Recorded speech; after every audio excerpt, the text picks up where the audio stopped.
میں نے جب ہوش سنبھالا تو مجھے معلوم ہوا کہ میں والدین کے مہربان سائے سے محروم ہو چکا ہوں، اور میرے قریبی رشتہ داروں میں صرف میرے نانا اور نانی زندہ ہیں جو میری پرورش کر رہے ہیں۔ یو پی کا شہر بدایوں جہاں میں پیدا ہوا، علم و فضل، دینی علوم اور اولیاء اللہ کے لیے مشہور تھا۔ میں نے بھی اسی ماحول میں آنکھ کھولی۔ مجھے بچپن ہی سے دینی تعلیم دی گئی۔ بچپن ہی سے میں نمازوں کا سخت پابند رہا تھا۔ میں نے عربی فارسی میں خاصا کمال حاصل کر لیا۔ میرے نانا کا تعلق درس و تدریس سے تھا۔ انہوں نے مجھے بھی اس پیشے کے لیے تیار کیا۔ وہ مجھے اپنی زندگی ہی میں اس قابل بنا کیا کہ میں عربی اور فارسی کا درس دینے لگا تھا۔ جب میری عمر 20 سال کے قریب ہوئی تو میرے بوڑھے نانا اور نانی بھی میرا ساتھ چھوڑ چکے تھے۔ میں اب تنہا اس بڑی حویلی میں رہتا تھا جس میں نانا اور نانی کے ساتھ رہنے کے باوجود مجھے خوف آتا تھا۔ وہ حویلی بہت بڑی تھی، جس کا ایک بڑا حصہ وقت کے سرد و گرم جھیل کر منہدم ہو چکا تھا۔ بقیہ حصے میں میری رہائش تھی۔ میں نے کبھی اس بقیہ شکستہ حصے میں جانے کی ہمت نہیں کی۔ اس حصے سے مجھے ایک عجیب سا خوف محسوس ہوتا تھا۔ نانا کے انتقال کے بعد میری گزر بسر کا دار و مدار صرف درس و تدریس پر تھا، لیکن یہ آمدنی انتہائی قلیل تھی جس میں بمشکل میری گزر بسر ہوتی تھی، بلکہ اکثر مجھے بھوکا بھی سونا پڑتا تھا۔ محلے پڑوس کے کچھ بچے مجھ سے پڑھنے آ جاتے تھے، جن کے والدین نقدی کی صورت میں بھی کبھی کبھار کچھ دے دیتے تھے۔ ہاں، یہ تھا کہ محلے کے مختلف گھروں سے میرے لیے کھانا ضرور آ جاتا تھا، اور کوئی تہوار آنے پر کوئی نہ کوئی میرے لیے ایک آدھ جوڑا سستے کپڑوں کا بنوا دیتا تھا۔ میں جوان تھا، میری رگوں میں تازہ خون گردش کر رہا تھا۔ مجھ میں امنگیں تھیں، آرزوئیں تھیں۔ میرے دل میں خواہش تھی کہ میرا اپنا گھر ہو، بیوی بچے ہوں، معقول آمدنی ہو۔ مگر میرے یہ خیالات صرف خواب تھے، اور مجھے کوئی ایسی صورت نظر نہیں آتی تھی کہ میں کبھی اس حقیر زندگی سے نجات پا سکوں۔ میں اندر ہی اندر اپنی موجودہ زندگی سے نفرت کرتا تھا۔ مجھے خود سے حقارت محسوس ہوتی تھی۔ میں ایک نوجوان تھا اور ایسی ذات کی زندگی بسر کر رہا تھا کہ میری گزر بسر دوسروں کے رحم و کرم پر تھی۔ میں دن رات اسی احساس کی گرفت میں قید ہوتا چلا گیا۔ آخر ایسا کیوں ہے؟ کیا یہ سب کچھ بدل نہیں سکتا؟ میرے ہم عمر دوسرے نوجوان بھی تو ہیں جو قابل عزت اور قابل رشک زندگی گزار رہے ہیں۔ میرے بچپن کے بہت سے دوست اسی شہر میں تھے، جن میں سے اکثر نے اب مجھ سے ملنا ترک کر دیا تھا۔ بہت کم ایسے رہ گئے تھے جو اب بھی مجھ سے ملنے آتے تھے، مگر وہ بھی مجھ سے اب اس طرح گفتگو کرتے تھے جیسے میں ان کے مقابل میں بہت کم رتبہ رکھتا ہوں۔ میں آدمی ہوں یا میری آدمیت نامکمل ہے، مجھے یہ یقین اندر ہی اندر کھاتا رہا۔ ایک شام میں عصر کی نماز پڑھ کر بیزار بیزار سب بیٹھا ہوا تھا۔ میری نظر سامنے کتابوں کے ایک ڈھیر پر پڑی۔ میں نے وقت گزارنے کے لیے ان میں سے ایک کتاب کھینچ لی۔ اس سے پہلے کبھی میں ان کتابوں پر توجہ نہیں دیتا تھا، لیکن جب میں نے اس کی جلد جو بہت بوسیدہ ہو چکی تھی کھول کر دیکھی تو معلوم ہوا کہ یہ کتاب نہیں، ایک قلمی نسخہ تھا۔ میں نے اپنے دادا اور نانا کا نام لکھا دیکھا تھا۔ اس قلمی نسخے پر ان کا نام پڑھ کر مجھ میں تجسس پیدا ہونے لگا۔ پڑھنا شروع کیا۔ وہ نسخہ فارسی زبان میں لکھا گیا تھا اور میں فارسی زبان سے بخوبی واقف تھا۔ تحریر کچھ اس طرح تھی: ہر ذی روح کے دو جسم ہوتے ہیں، ایک مرئی دوسرا غیر مرئی، ایک کثیف دوسرا لطیف، ایک مادی دوسرا روحانی۔ مادی وہ جسم ہے جسے ہم ظاہری آنکھوں سے دیکھ سکتے ہیں، مگر روحانی جسم، اگر ہم اسے جسم کہہ سکیں، کو روحانی یا اندرونی آنکھوں کے سوا نہیں دیکھا جا سکتا۔ اگرچہ روحانی جسم کی پیدائش مادی جسم کے ساتھ ہی ہوتی ہے، مگر مادی جسم کے فنا ہو جانے کے بعد بھی روحانی جسم زندہ رہتا ہے۔ تصویر لینے والے کیمرے کا شیشہ اگر اتنا لطیف ہو کہ مادی اور روحانی ہر دو اجسام کی تصویریں ایک ساتھ لے سکے، تو مشاہدہ کرنے والا چاہے لاکھ باریک بین ہو، یہ نہ بتا سکے گا کہ جسم لطیف کی کون سی تصویر ہے اور جسم کثیف کی کون سی۔ اسے یہی معلوم ہوگا کہ ایک شخص کی دو تصویریں ایک ہی وقت میں لی گئی ہیں۔ مختصر یہ کہ جو اپنا ہم شکل ہوگا وہی ہمزاد ہے۔ یوں سمجھ لیں کہ جسم لطیف کا دوسرا نام ہمزاد ہے۔ میں بڑے شوق و جستجو کے ساتھ یہ قلمی نسخہ پڑھتا رہا۔ اس میں جسم لطیف کا یہ ہمزاد کی صفات کے بارے میں بھی تحریر تھا۔ مثلاً پلک چھپکتے ہی ہمزاد دنیا کے ایک سرے سے دوسرے سرے تک جا کر واپس آ سکتا ہے، پہاڑیوں کی بلندیوں اور سمندروں کی گہرائیوں کی خبر لا سکتا ہے، بڑی سے بڑی وزنی شے جسے سینکڑوں آدمی بھی نہیں اٹھا سکتے اکیلا کہیں سے بھی اٹھا کر لا سکتا ہے۔ وہ مشکل سے مشکل مسائل حل کر سکتا ہے جنہیں عمل یا عقل انسانی کی دسترس سے باہر ہو کر کیا جا سکے۔ سخت اور مہلک بیماریوں کے علاج تجویز کر سکتا ہے۔ مستقبل میں جو کچھ ہونے والا ہے اس سے آگاہ کر سکتا ہے۔ مدفون خزانوں کے راز بتا سکتا ہے۔ گمشدہ لوگوں کا پتہ لگا سکتا ہے۔ لوہے اور پتھر کی دیواروں سے گزر سکتا ہے۔ خطرناک سے خطرناک جانوروں کو ٹھکانے لگا سکتا ہے۔ دیو ہیکل سے دیو ہیکل شخص یا اشخاص کو زیر کر سکتا ہے۔ اس کے علاوہ لاتعداد پراسرار قوتوں کا مالک ہے۔ میں وہ قلمی نسخہ حیرت اور دلچسپی سے پڑھتا رہا۔ ایک مرتبہ تو پڑھتے پڑھتے میں اچھل پڑا۔ اس میں لکھا تھا جسم لطیف یا ہمزاد کو قبضے میں بھی کیا جا سکتا ہے اور اس کے پاس جو قوتیں ہیں ان سے کام لیا جا سکتا ہے، لیکن اس کے لیے سخت ترین ریاضت اور مجاہدے کی ضرورت تھی۔ اس قلمی نسخے میں وہ تمام عمل درج تھے۔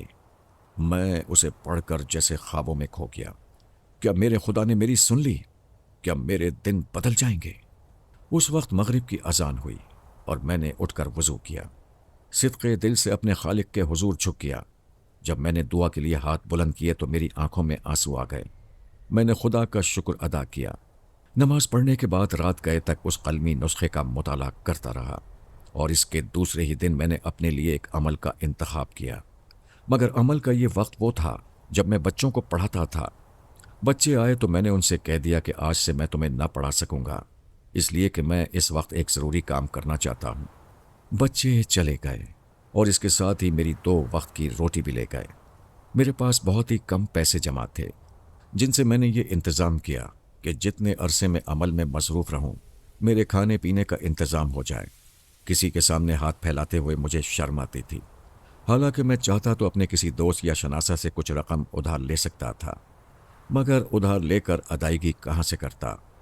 پھر اپنے اندر اتنی ہمت کہاں سے لاتا کہ دست سوال پھیلا سکتا؟ عمل شروع کرنے سے پہلے اپنے ملنے جلنے والوں اور دوست احباب کو اس بات سے مطلع کر دیا کہ میں ایک کتاب لکھ رہا ہوں جس کے لیے یکسوئی چاہیے، اس لیے وہ مجھ سے اس عرصے میں نہ ملیں۔ انہوں نے میری بات کا خوب جی بھر کے مذاق اڑایا۔ مجھے ان کی وہ ساری باتیں بہت کڑوی محسوس ہوئیں، مگر خون کے سے گھونٹ پی کر رہ گیا۔ میں انہیں یہ بات ہرگز نہیں بتانا چاہتا تھا کہ میں کوئی عمل کرنے والا ہوں۔ یہ ہدایت بھی اسی قلمی نسخے میں درج تھی، سوائے اپنے مرشد کے اس شخص کو جو تمہارے لیے عمل تجویز کرے، کسی اور کو اس راز سے آگاہ نہ کرو کہ تم ہمزاد کے لیے عمل کر رہے ہو۔ میں نے یہ تمام تیاریاں کر کے ایک مرتبہ پھر قلمی نسخہ نکالا اور ان ہدایات کو غور سے پڑھنے لگا جو عمل کے دوران ضروری تھیں۔ مثلاً حاملہ عورت عمل نہ کرے، جس شخص کا کوئی عضو معطل ہو، مثلاً ہاتھ پاؤں کٹا ہوا ہو یا بدن میں نمایاں نقص ہو، وہ عمل نہ کرے۔ جس شخص کو دماغی مرض ہو، مثلاً سکتہ یا مرگی وغیرہ، وہ عمل نہ کرے جب تک کہ پوری طرح تندرست نہ ہو جائے۔ زخمی حالت میں عمل شروع نہ کرے، خواہ انتہائی معمولی زخم ہو۔ بواسیر کے مریض کو عمل نہیں کرنا چاہیے۔ فعل حیوانی کے عادی شخص کو عمل نہ کرنا چاہیے، کیونکہ عمل کے دوران مجامت سے قطعی پرہیز کرنا پڑے گا۔ میں نے خود کو ان تمام شرائط کا پابند پایا اور اس کے علاوہ عمل کے دوران کے لیے بھی مختلف ہدایات درج تھیں۔ عامل کو چاہیے کہ لوگوں سے ملنا جلنا کم کر دے، گوشت انڈا مچھلی نہ کھائے، خوراک زود ہضم ہو، سادہ ہو، ہر روز نہائے اور سر میں مالش کرے۔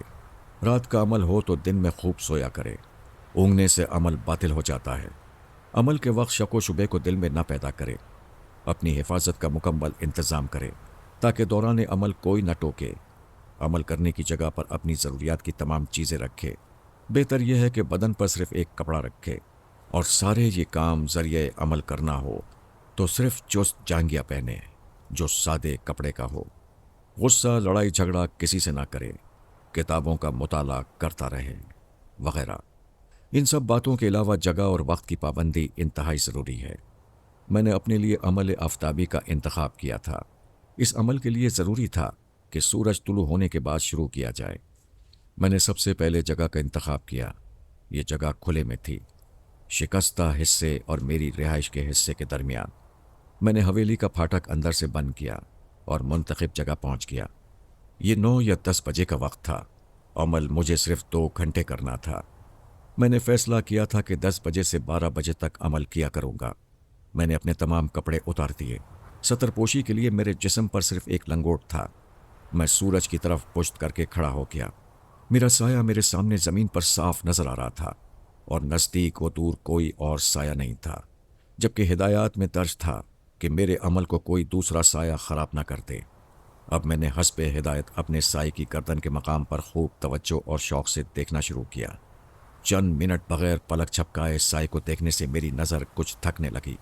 میں نے سائے سے نظر ہٹا کر اوپر آسمان کو دیکھنا شروع کر دیا۔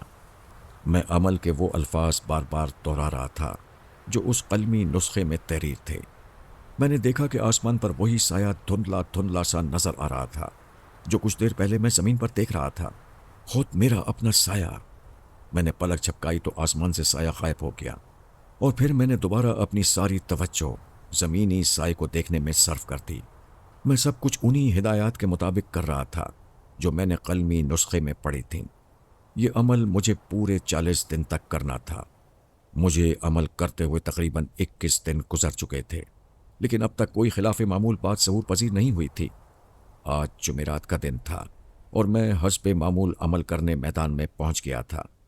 اس دن عمل شروع کرنے کے کچھ ہی دیر بعد مجھے محسوس ہوا کہ زمین میرے پیروں کے نیچے ہل رہی ہے۔ میں نے کچھ دیر تو اپنی حالت پر قابو رکھا، مگر جب مجھے اچانک ایک زور کی گڑگڑاہٹ سنائی دی اور ایسا لگا کہ حویلی کا پختہ حصہ میرے اوپر گرنے والا ہے تو میں گھبرا گیا۔ میں نے عمل چھوڑ کر ایک دم گرتی ہوئی حویلی کی طرف دیکھا تو یہ دیکھ کر حیران رہ گیا کہ حویلی جوں کی توں تھی۔ اب نہ گڑگڑاہٹ تھی، نہ زمین ہلتی ہوئی محسوس ہو رہی تھی۔ میرے پورے 21 دن کی محنت اکارت ہو چکی تھی۔ اب مجھے دوبارہ عمل شروع کرنا تھا، اس لیے کہ قلمی نسخے میں لکھا تھا کہ عمل کسی بھی سبب سے 2 گھنٹے کے دوران رک جائے تو دوبارہ شروع سے دن گنے جائیں اور شروع سے عمل پڑھا جائے، ورنہ کوئی نتیجہ نہ نکلے گا۔ میں سمجھ گیا کہ میں جس قوت کو اپنے قابو میں کرنا چاہتا تھا وہ میری راہ میں روڑے اٹکا رہی ہے تاکہ میں اپنا عمل مکمل نہ کر سکوں اور اسے اپنا غلام نہ بنا سکوں۔ مگر میں نے بھی پختہ ارادہ کر لیا، اس قوت کو ضرور حاصل کروں گا۔ اب مسئلہ یہ تھا کہ میں اپنے کھانے پینے کا کہاں سے انتظام کروں۔ میں نے بمشکل 40 دن کا انتظام کیا تھا اور اب بقیہ 19 دن کے لیے تو تھا، مگر 21 مزید جو ہیں ان کا کیا ہوگا؟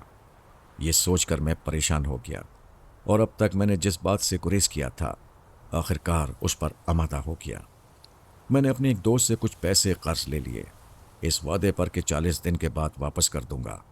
مجھے یقین تھا کہ اگر میں نے اپنا عمل پورا کر لیا تو عیش ہی عیش ہوں گے اور روپے پیسے کی میرے پاس کمی نہ ہوگی۔ میں نے ایک مرتبہ پھر عمل شروع کیا۔ اس مرتبہ بھی مجھے عمل کے شروع کرتے ہی عجیب عجیب واقعات سے سابقہ پڑا، طرح طرح کا خوف ہوا، لیکن میں عمل کرتا رہا۔ میں نے کسی طرح 30 دن مکمل کر لیے۔ اب منزل مجھے بہت قریب نظر آنے لگی تھی۔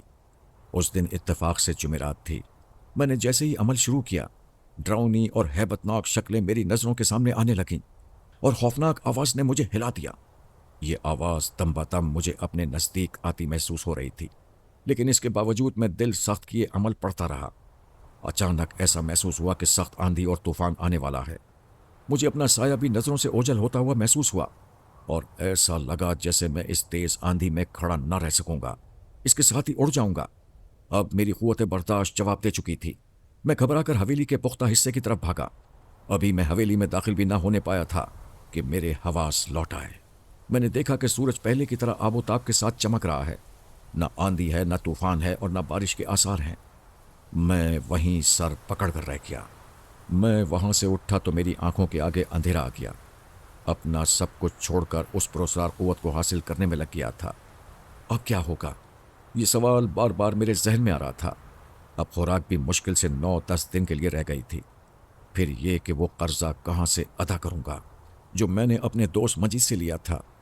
یوں بھی خسیس آدمی ہے، بڑی مشکل سے تو پیسے دینے پر آمادہ ہوا۔ دوسرے یہ کہ اگر اسے کسی طرح ٹال بھی دیا گیا تو مزید پیسے آئندہ خوراک کے لیے کہاں سے آئیں گے؟ مجید سے اور پیسے کس شکل میں پھر یہ کہ کسی اور دوسرے دوست سے پیسے مانگ کر قسمت آزمائی جائے۔ اس وقت میرے کام کون آ سکتا تھا؟ میں بڑی شدت کے ساتھ اس پر غور کر رہا تھا کہ آخر کار میں نے فیصلہ کیا کہ سوراب خان سے مدد لی جائے۔ میں اس کے گھر چلا گیا اور جب کسی طرح میں اسے پیسے دینے پر آمادہ کر چکا تو اس نے کہا کہ ٹھیک ہے، پیسے لے جاؤ، مگر تم ایک نوجوان آدمی ہو، کوئی کام دھندا دیکھو، تمہیں اس طرح زندگی گزارتے ہوئے شرم نہیں آتی؟ اس کی کڑوی کسیلی باتیں سر جھکائے سنتا رہا اور ابھی یہ سوچ ہی رہا تھا کہ اسے کیا جواب دوں کہ مجید وہاں پہنچ گیا۔ اس نے سوراب خاں کا فقرہ سن لیا تھا اور آتے ہی کہنے لگا، یار اسے پیسے ویسے مت دینا، اس کی عادت ہی بھیک مانگنے کی ہو گئی ہے۔ کچھ دن پہلے یہ مجھ سے ادھار پیسے لے گیا تھا جو اب تک واپس نہیں کیے۔ سوراب نے اب یہ بات سنی تو میری طرف دیکھا اور پوچھا، کیوں کرامت؟ کیا مجید صحیح کہہ رہا ہے؟ میں تو کیا جواب دیتا؟ مجید پھر بول پڑا، یہ کیا جواب دے گا؟ اس نے بے حیائی لات رکھی ہے، کہتا ہے کتاب لکھ رہا ہوں، ادیب بنے گا۔ ہاں، مجھے جیسے سانپ سونگھ گیا تھا۔ وہ کہے جا رہا تھا، اچھے خاصے بچے پڑھاتا تھا، گزر بسر ہو رہی تھی، مگر بیٹھے بٹھائے ادیب بننے کا شوق فرمانے لگے موصوف۔ پھر جب بغیر محنت پیسے ملیں تو محنت کون کرے؟ اس وقت میرے دل میں خیال آیا کہ عمل ومل پر لعنت بھیج کر دوبارہ بچوں کو پڑھانا شروع کر دوں، لیکن فوراً ہی خیال آیا کہ اس خبیث کے پیسے کہاں سے واپس کروں گا، اور کیا میں زندگی بھر انہی دکھوں میں گزار دوں گا؟ کیا میرے نصیب میں خوشحالی نہیں؟ میرا پورا عمل ہو گیا تو پھر ساری زندگی سکھ ہی سکھ ہے۔ مجھے اس وقت دل کے فیصلے برداشت کر لینا چاہیے، مصلحت اسی میں ہے۔ یہی سوچ کر میں نے پہلی مرتبہ لب کشائی کی۔ مجید نے جو کچھ کہا ہے درست ہے، میرے اوپر اس کی رقم واجب ہے، مجھے اس سے انکار نہیں، لیکن میں جو کتاب لکھ رہا ہوں اس میں ابھی تقریباً 40 دن اور لگیں گے۔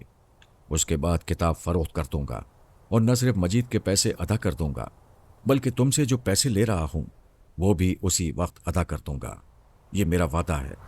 میں جانتا ہوں تم لوگ میرے سچے دوست ہو، مجھے تم لوگوں پر ناز ہے۔ اس وقت اگر تم لوگ میری مدد کرو گے تو زندگی بھر تمہارا احسان نہیں بھولوں گا، میرا مستقبل بن جائے گا۔ میں کافی دیر تک منت سماجت کرتا رہا، یہاں تک کہ میں نے انہیں رام کر لیا۔ سوراب سے پیسے لے کر سب سے پہلے میں نے کھانے پینے کا سامان خریدا اور پھر ایک نئے عزم اور حوصلے کے ساتھ 40 دن تک کے لیے حویلی کا بڑا پھاٹک لگا دیا۔